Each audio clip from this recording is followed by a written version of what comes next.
ఆత్మగౌరవ పోరాటం చేస్తున్నా అంటున్నారు మనస్టర్, మీరేం చెప్తారు?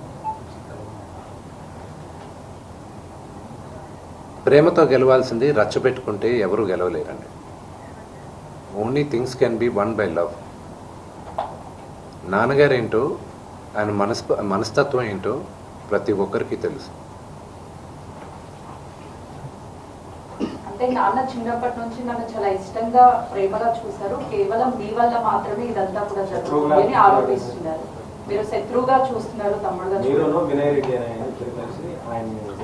ఆయన గురించి నెగిటివ్ గా మీరు పోర్ట్రే చేశారు, అందుకని ఇష్యూకి కారణమైంది అని అంటున్నారు. నాన్న మీద ఎప్పుడూ నాకు గౌరవం ఉంటుంది అని చెప్తున్నారు మనసులో, మీరేం చెప్తారు? దాని గురించి చెప్పేది ఏం లేదండి. వాళ్ళు పొట్టజించుకుంటే పేగులు కాలిపోయిన పడుతుంది. ఫ్యామిలీ గురించి ఐ విల్ నెవర్ స్పీక్. చెప్పచ్చు, ఇమ్మెచ్యూర్గా కొంతమంది మాట్లాడచ్చు, చిన్నవాడు కదా అని నేను తను మాట్లాడచ్చు, అవగాహన లేకుండా మాట్లాడచ్చు. But I just keep quiet. మీరు ఎన్ని క్వశ్చన్స్ అడిగిన ఫ్యామిలీ గురించి, నేను నా ఫ్యామిలీ విషయాలు నేను బయట చెప్పను. మీ ఫ్యామిలీ గురించి మీరు అడిగితే మీరు చెప్పరు కదా. Same thing I will not talk about my family. Sir, మీరు ఫ్యామిలీ సమస్య అంటున్నారు, అదే ఫ్యామిలీతో నాకు రక్షణ కావాలని నాన్నగారు అంటున్నారు. ప్రాబ్లం ఎక్కడైందంటే, నేను కానీ ఊర్లో ఉంటే ఆ లెటర్ అసలు నేను కంప్లైంట్ ఇప్పించేవాడిని కాదు. I would have spoken to. దీని అన్నిట్లోకి నేను విపరీతంగా నలిగిపోయేది మా అమ్మ. ఆవిడ మంచాన్ని పడింది. నాన్నగారు అడిగింది ఒకే ఒకటి, సరే ఆ లెటర్ వరకే నేను మాట్లాడతాను, నా ఇంట్లో ఉండడానికి వీల్లేదు అన్నారు. అంతవరకే మాట్లాడుతున్నాను, అంతవరకే. కానీ ఫ్యామిలీ గొడవ వల్ల మీరు తమ్ముడిని ఇంట్లో ఉండొద్దు అంటానికి కారణం ఏంటి? తమ్ముడితో అభద్రతను ఫీల్ అవుతున్నారా? తమ్ముడు ఆస్తి అడుగుతున్నాడా? తమ్ముడు పెళ్లి చేసుకున్న వివాహం మీకు నచ్చలేదా? అగైన్ మీరు అడిగింది ఏదైనా సరే నా ఫ్యామిలీ విషయస్ని మాట్లాడు. నేను లెటర్ పెట్టిన దాని గురించే మాట్లాడతాను. ఇవన్నీ మీరు ఏమన్నా ఊహించుకోవచ్చు. కానీ సుమాని పెళ్లి చేసుకున్నాడు, బిడ్డను కన్నాడు, అది శుభకార్యం, అది మంచిది. I hope he lives 100 years with good health and wealth. ఆయనకు అలాగ ఫీల్ అవుతున్నారంటే there is something I don't want to say anything about it. But నాన్నగారికి, ఆయన ఇంటికి, ఏ తండ్రికైనా ఆయన సంపాదనకి ఆయనకే హక్కు ఉంటుంది. మా నాన్న ఆయన ఆస్తులన్నీ ఆయన కష్టార్జితం. మా నాన్న ఈ రోజుకి గర్వంగా చెప్పుకుంటారు, నాకు 2 చొక్కాలు ఉన్నాయి, ఆ చొక్కాలు నేను గంజి పెట్టుకొని నేను ఐరన్ చేసుకున్నాను. ఎందుకంటే డ్రెస్ అండ్ అడ్రస్, ఒక వ్యక్తితో ఎలా మాట్లాడతావు అడ్రస్, నువ్వు వేసుకున్న బట్టలు, డ్రెస్, ఈ రెండు గొప్పగా ఉండాలని. ఆయన తినడానికి, బ్రేక్ఫాస్ట్ తినడానికి డబ్బులు లేని రోజులు ఉన్నాయనికి ఆయనే గర్వంగా చెప్పుకుంటారు. మీ అందరి ముందు కూడా చెప్పున్నారు. ఆయన అక్కడి నుంచి ఆయన స్వయం కృషితో ఈరోజు ఆయన కానీ లేకపోతే మా అందరికీ మొదటి గుర్తింపు లేదు. మీరందరూ కూడా మాకు గౌరవం ఇచ్చేది కూడా మోహన్ బాబు గారి పిల్లలనే.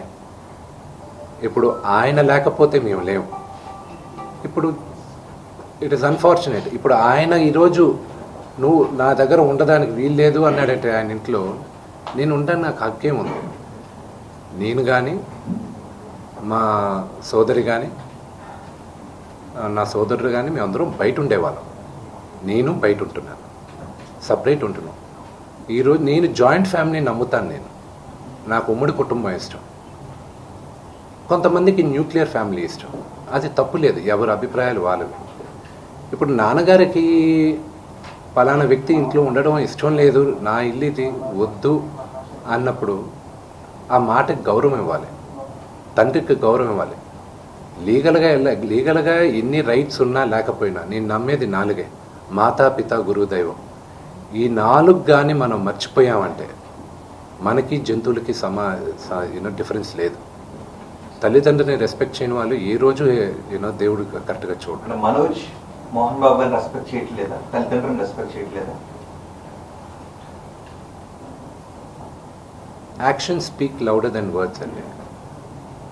మన ప్రవర్తనను మనం ఇచ్చే మాటలు. ఇంట్లో ఉండొద్దు అండు. Correct your self. చరిత్రలో చాలా ఉంది. మన రామాయణం స్టార్ట్ అయిందే అక్కడ. So correct your self. ప్రతి ఇళ్లలోనూ ఉంది, లేదని మాత్రం చెప్పకండి. అది నేను ప్రతి ఇళ్లలోనూ ఉన్న రామాయణంలో దశరథుడి ఇంట్లో జరిగింది కాబట్టి ఈరోజు చరిత్ర చెప్పుకుంటుంది, మోహన్ బాబు ఇంట్లో జరిగింది కాబట్టి ఇప్పుడు అందరూ కూడా చూడాల్సి వస్తూ ఉంది. సో అందుకు ఎందుకు అందరి ఇంట్లోనే ఉండదని అడుగుతున్నారు. అది టైం దశరథుడు కాబట్టి ఈ రోజు కూడా మీరు దశరథుడు గురించి చెప్పారు, రెండో ఫ్యామిలీలో కుటుంబ తగాదాలు ఉన్నాయి. మోహన్ బాబు కాబట్టి ఇప్పుడు మోహన్ బాబు కుటుంబం కాబట్టి మాట్లాడుకోవాల్సి వస్తుంది. అది ఎంత ఆదరించున్నారు మీ అన్ఫార్చునేట్ గా ఏంటంటే ఐ రెస్పెక్ట్ దట్. అన్ఫార్చునేట్ గా ఏంటంటే పట్టాల్సిన అవసరం లేదా, మీడియాని నేను తప్పు పట్టట్లేదు అండి. మీడియాని మొత్తం 100% నేను తప్పు పట్టట్లేదు. Please I never said that. కొంతమంది వరకే మాట్లాడుతున్నాను. అండ్ ఈవెన్ మీకు తెలుసు, హద్దు మీరుతున్న వాళ్ళు కొంతమంది ఉన్నారు, వాళ్ళ గురించే మాట్లాడుతున్నాను. Yes, we are public figures. Fortunately దేవుడు ఇచ్చిన వరం అది. పబ్లిక్ ఫిగర్స్ మేము, మా గురించి మీరు రిపోర్ట్ చేయడానికి తప్పు లేదు. But there is a limit.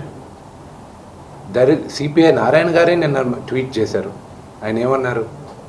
ఎంతమంది మాట్లాడుతున్నారు?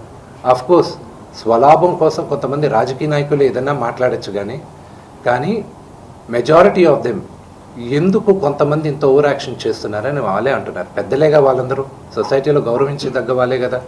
నారాయణ గారు కానీ మిగతా వాళ్ళు కానీ ఇది చేసేవాళ్ళు.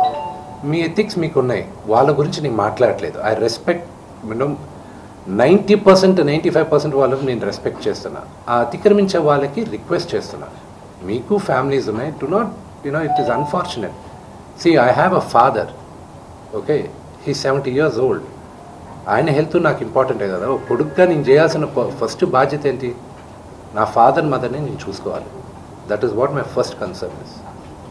విష్ణు గారు ఎప్పుడు క్రమశిక్షణ గురించి మాట్లాడతారు, మీరు ఐకమత్యం గురించి మాట్లాడతారు, మేమందరం ప్రేమానురాగాలతో ఉన్నామని మీరు చెప్పుకుంటూ ఉంటారు. ఇప్పుడు మళ్ళీ అది మొదటికి వస్తున్నది. ఎందుకు మీ మధ్య ఐకమత్యం చెడింది? ఎందుకు క్రమశిక్షణ తప్పింది? ఎందుకు ప్రేమాభిమానాల మధ్య ద్వేషం ఎందుకు వచ్చింది? Families are complicated. అదే ఎందుకు? I wish I knew I had an answer for that. దానికి జవాబు ఉంది. ఆస్తుల వివాహమా? I wish I had an answer for it.